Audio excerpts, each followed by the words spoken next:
I am pretty much starting to turn into the king of unfinished projects. Good Lord. Are you looking for performance parts for your first generation or second generation Cruze? Check out supercruises.com today so you can order your parts directly from me.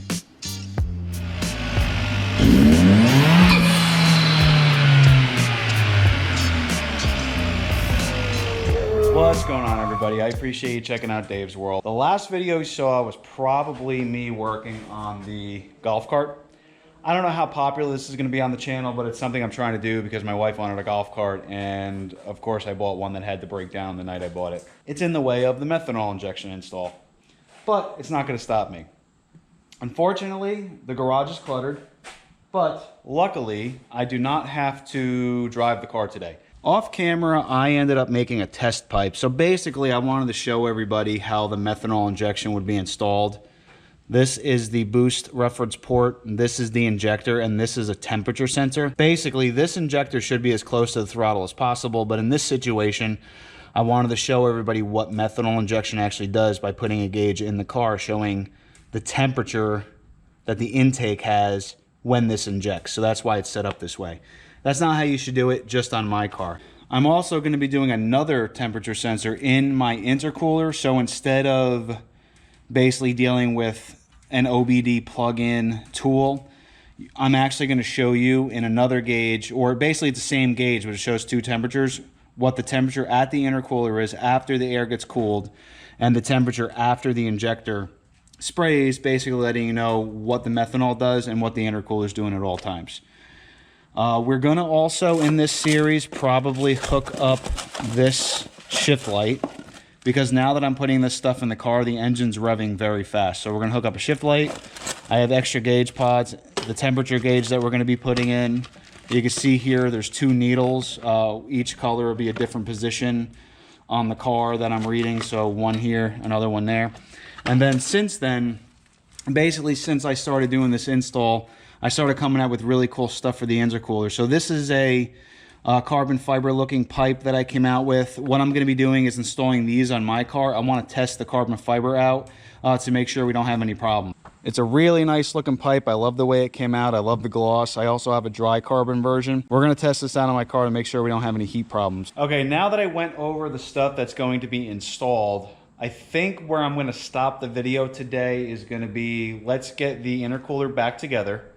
I want to be able to put the nose on the car, and then we'll go in the cab and I'll figure out where I want to put gauges, and that'll probably be the end of the video.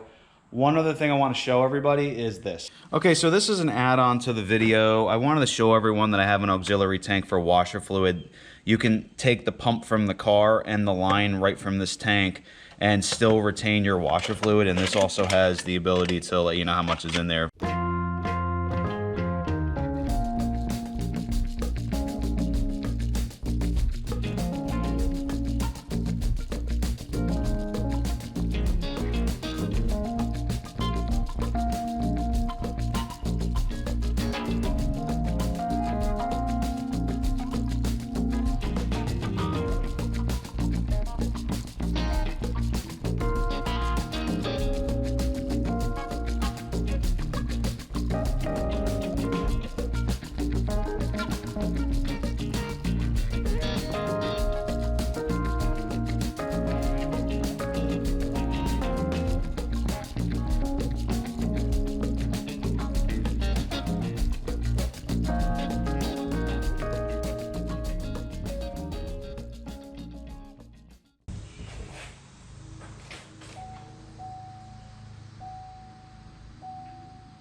Okay, we have working washer fluid. You can literally see it works. So I like the tank idea. So now we have the, basically this is now the methanol tank, and then we have the pump running to my washer fluid tank, which works perfect and clears. For those of you that have been following along since day one, you know that these cars only have about 120 horsepower at the wheels. I've been to the dyno after doing a ton of modifications to the factory turbo system and intercooler system, and the car produced 195 horsepower and something like 260 foot-pounds of torque. Then we put the big turbo in, the car had an air-fuel ratio problem, and we basically hit a boost wall. I took the car back to the dyno even though it wasn't running right. The car made 250 horsepower and over 200 foot-pounds of torque. I don't remember the number offhand. But I fixed the boost wall. I have made some upgrades to the intercooler system with the methanol injection. We're going to have colder temperatures because of the methanol, and we're going to have a lot more power because it's 100% methanol. This is a very high-end system, and it's made to produce a lot of power. When we go back to the dyno, I'm looking to produce over 300 wheel horsepower. That's my goal. And just so you guys know, that's wheel horsepower. Crank horsepower is going to be close to 400, maybe 350. That's a lot of power out of a 1.4 liter. The reason I bring that up is, first of all, I'm a factory exhaust system. I do not have any modifications done to the exhaust for emissions purposes. I don't want to get in trouble with the EPA. I want to do legal horsepower. The other reason I bring that up is somebody made a comment like, oh, Dave is building this car on YouTube and he's struggling to make power. I'm not struggling to make power. This thing had 120 horsepower to start, and now the last dyno run was 100 more horsepower than stock. I mean, that's not bad for what's done, and I'm going back and almost doubling the horsepower. I'm definitely not struggling. I don't know why these people have to make negative comments. Whatever. That's on them. They probably have a crappy life. I don't care. I'm going to set you guys up so you can watch me install the rest of the intercooler parts. All right, rev the engine. All right, rev it again. A little higher. All right, perfect. Let it idle and shut it off. All right, shut it off.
Okay, intercooler's in, the temperature sensor on the intercooler, so I could read the intercooler's temperatures in. The temperature sensor on the intake pipe is in, the carbon looking pipe is in, the injector and vacuum boost port is in.